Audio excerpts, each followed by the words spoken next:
ભગવાનની રથયાત્રાને લઈ હાલ અત્યારે તડામારની તૈયારીઓ ચાલી રહી છે। જગન્નાથનું મોસાળમાં મહામુલુ મામેરાના દર્શન માટે કાર્યક્રમ યોજવામાં આવ્યો। આજે 11ના દિવસે મોસાળમાં મામેરા દર્શનનું આયોજન કરાયું છે। 7 વર્ષ બાદ દવે પરિવારે ભગવાન જગન્નાથજીના મામેરાની તક મળી। ભગવાનનું મુગટ મથુરા વૃંદાવનમાં બનાવવામાં આવ્યો છે, તો ભગવાનના સુંદર અને કલાત્મક પાઘા અને આભૂષણો પણ અર્પણ કરવામાં આવ્યા। બહેન સુભદ્રાને પાર્વતી શૃંગાર પાયલની સાથે સાથે સોના ચાંદીના આભૂષણ પણ અર્પણ કરાયા। સુભદ્રાજીને રાણી રંગના વાઘા અર્પણ કરાયા છે, તો રજવાડી મોરપીંછવાળી પાઘ પર ભગવાનને અર્પણ કરાઈ છે।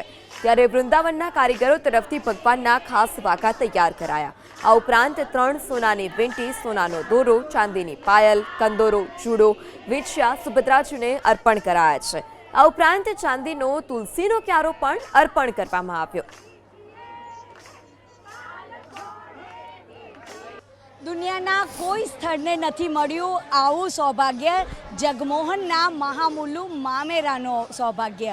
આપ જોઈ રહ્યા છો, આ તેજસભાઈ દવેનો પરિવાર છે। છેલ્લા 7 વર્ષથી તેઓ રાહ જોઈ રહ્યા હતા કે ક્યારે ભગવાન ભાણેજ બનીને આવે અને ક્યારે ભગવાનને આ મહામુલુ મામેરું છે તે અર્પણ કરે। આપણી સાથે આ પરિવારના તમામ લોકો છે, તેમની સાથે વાત કરીશું। બેન, કેટલો ઉત્સાહ છે, કારણ કે આ ઘડી માટે તો લોકો આતુરતાથી રાહ જોતા હોય છે। બસ લોકો ઘણા વર્ષથી આમાં રાહ જોઈ રહ્યા હતા। અમે બી ઘણા વર્ષથી નામ લખાવ્યું હતું, પણ 7 વર્ષની અમારે ઇંતજારની ઘડી હવે આજે ખતમ થઈ છે। અમે જેની બહુ આતુરતાથી રાહ જોઈ રહ્યા હતા, ગઈ સાલ બી અમને એવું હતું કે અમારો નંબર આવશે, પણ આ વર્ષે ભગવાન જગન્નાથજીએ સાંભળી લીધું ને આ વખતે અમને આ મામેરું કરવાનું સૌભાગ્ય પ્રાપ્ત થઈ ગયું। એની માટે ખૂબ ખુશ છે પરિવાર આખો, જાણે લગ્નનો માહોલ હોય એવું ઘરમાં બી વાતાવરણ છે। એની માટે અમે ખૂબ તડામાર તૈયારીઓ કરી છે। કાલે ભગવાન અમારા ઘરે બી આવશે, એનું મામેરું ત્યાં બી દર્શન મુકાશે, એની માટે બી અમે ખૂબ તૈયારીઓ કરી છે। તેજસભાઈ 7 વર્ષ સુધી રાહ જોતા હતા અને જ્યારે તમે દ્વારકાધીશના દર્શન કરતા હતા ત્યારે તમને ખબર પડી કે આ વર્ષે મામેરાનો અવસર તમારા પરિવારને મળ્યો છે। એટલે દ્વારકાધીશે મારી ત્યાં અરજી સાંભળી લીધી અને ત્યાંથી અહીંયાથી ફોન આવી ગયો, એટલે ખૂબ આનંદ થયો અને અમને સેવાનો લાભ મળ્યો। આ વખતે જગન્નાથ ભગવાનના મામેરું કરવાનો એનો બહુ આનંદ છે। કેટલો ઉત્સાહ છે પરિવારમાં? ખૂબ જ, અમે બહુ જ એક્સાઇટેડ છીએ। અમારા બધાના નસીબ એકચ્યુઅલી ખુલી ગયા છે અને આટલી નાની ઉંમરમાં અમને આવો ચાન્સ મળશે એ અમને ખબર નથી। સો ભગવાનના આશીર્વાદ છે અને બસ હવે આ પ્રસંગ સરસ થાય એ જ અમારી પ્રાર્થના છે। વર્ષોથી ઘરમાં લડ્ડુ ગોપાલની સેવા કરી છે અને હવે તેમના મામેરાનો જે અવસર છે આવી ગયો છે। ભગવાનને કઈ રીતે લાડ લડાવવાના? ભગવાનને લાડ કઈ રીતે લડાવું એને એ કોઈ હરખનો મારી પાસે કોઈ શબ્દ હોતા નથી, પણ લડ્ડુ ગોપાલની રોજ અમારા ઘરમાં સેવા થાય છે અને એના લડ્ડુ ગોપાલને રોજ લડ્ડુ ગોપાલ સાથે હું વાત પણ કરું છું કે લાલા તને આ ગમ્યું છે, નથી ગમ્યું, અને મને દેખાય કે લાલો આ અત્યારે હસે છે, આ કપડાને નથી ગમ્યા, તો એનું મોઢું મને અલગ લાગે કે ના આ એને નથી ગમ્યા।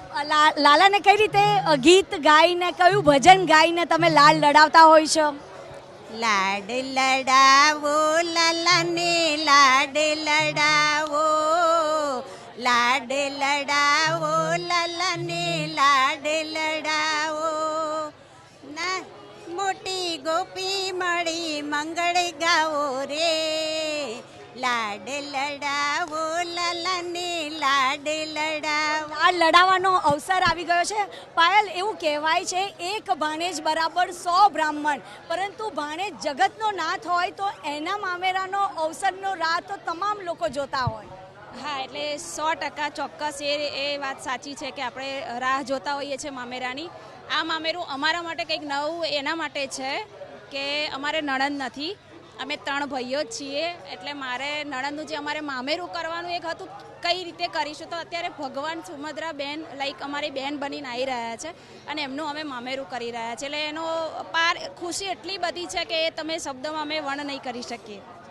દવે પરિવારમાં ખૂબ જ ખુશીનો જે માહોલ છે તે જોવા મળી રહ્યો છે અને આ તમામ જે પરિવારના લોકો છે અષાઢી બીજના દિવસે ભગવાન જગન્નાથજી, ભાઈ બલભદ્ર અને બહેન સુભદ્રાજીને આ જે ભગવાનનું જે મામેરું છે તે અર્પણ કરશે। કેમેરામેન પિયુષ દેવા સાથે રાજલ બારોટ, ABP અસ્મિતા, અમદાવાદ।